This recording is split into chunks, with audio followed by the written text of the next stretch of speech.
But we consume the most bread. Mara, why is that Albany there? They'll have a billboard of a black kid with two pom-poms.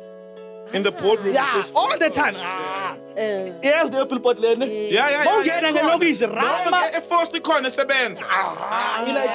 Yeah. You like in that. Show me one bakery there.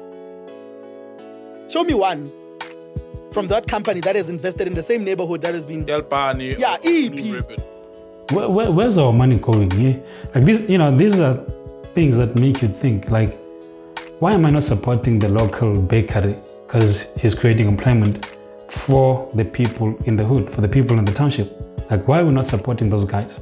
South Africans, you remember most the egg shortage thing that just, we went through, where we couldn't find eggs, and, eventually when the eggs were available, they were really, really expensive, especially for black people in the townships.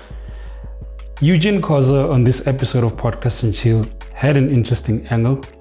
Some people may call it a conspiracy theory, but when you listen to what he has to say, a lot of what he says makes sense. So, let's give him an ear and hear what he has to say. So, Tina, we take things lightly. Napa, they say the eggs. Then say, I believe, eggs. But the price. Yeah, now the egg thing is quiet now. Now they're warning us in advance. They're saying chicken in December, eh? Yeah. They say, watch out, chickens. Because remember those eggs? They were supposed to be what?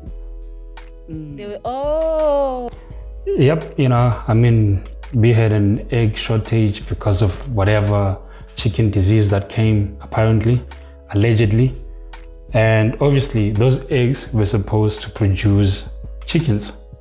So now we are being forewarned that chicken will be expensive in December.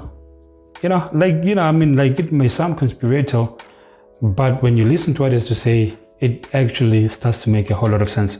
Let's continue listening, guys. Now we're like, a new crisis. They're like, yeah, chicken is going to be expensive, guys.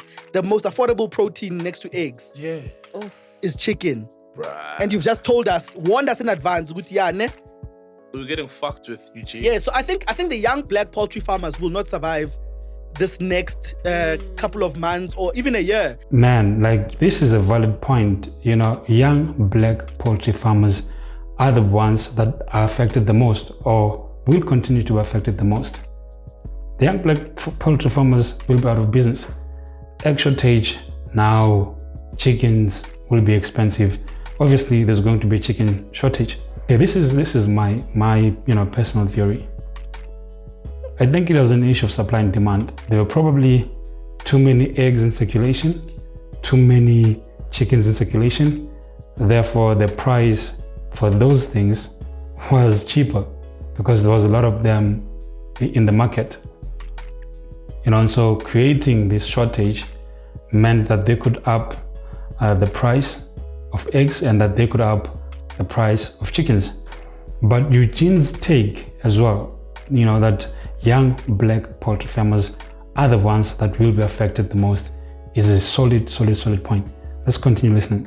Because if you got rid of your stock, Samakanda, so clearly you don't have enough chickens now. And you don't have enough chickens to supply the demand that you'll have. Eggs. So suppliers, your customers will run out of patience with you and they'll go back to the big suppliers where they were in the first place. So small scale poultry farmers are the ones that are being tried to be eradicated out of this. That's why you'll never see a bakery in the township. We consume the most bread. But there's no bakery in the township.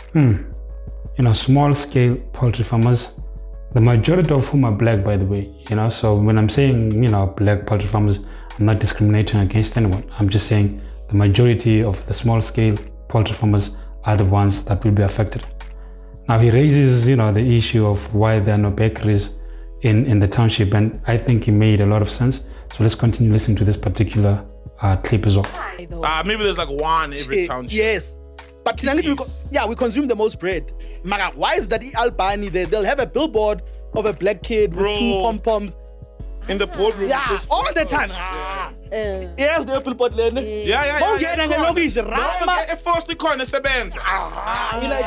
Yeah. You like in that. Show me one bakery there. Show me one from that company that has invested in the same neighborhood that has been. EP. Yeah, where's the bakery? So the bread has to come from where? And we're the biggest consumers of this thing. Yeah, but so I'm like, Tina, we're rigged, worried about wrong things. Yeah, who owns these companies? Abo Albani, Abo Sunbakey, like that's something maybe that I need to look into, because what he's saying is true. Like, you are going to find a baker in a township, but it's not your Albani, your Blue Ribbon, your Sunbake, whatever the brands that we consume in the townships. It's not going to be a bakery from those brands. So they're not really creating employment for the consumers that consume their product. This bread have to come from somewhere. Like, this is a valid point. You're not going to find, I don't know of any township that has a Sunbake or an Albany or a Blue Ribbon or Sasco or whatever brand that is consumed in townships. Like, you're not going to find those brands or those bakeries in the townships. Where's our money going? Yeah? Like, this, these are things that make you think, like, why am I not supporting the local bakery? Because he's creating employment for the people in the hood, for the people in the township. Like, why are we not supporting those guys? Like, this just raises a whole lot of questions, and hopefully it opens your eyes just as it opened mine in a way, Because we buy Sunbake, we buy Albany, and like, that money, we don't see where it's going. Like, it's not coming to the hood. Definitely it's not coming to the hood. So it's going somewhere. So we consume a lot of bread, but these companies are not investing in the hood. Valid points. The thing that is happening here is eradicating small black businesses out of the market. Poultry is a huge So are you saying industry. this whole chicken thing, I don't this believe egg it thing one was bit. designed to eradicate? Because I've seen there's a lot of small poultry farmers. In fact, one of the ladies on Kaya, she's a radio presenter, has got a chicken farm. No, Angie, it's cows. Angie's cattle. Angie, yes. She's got a chicken farm. And I've seen, even on Twitter, you've seen so many of them, because you see them, especially now with the load shedding.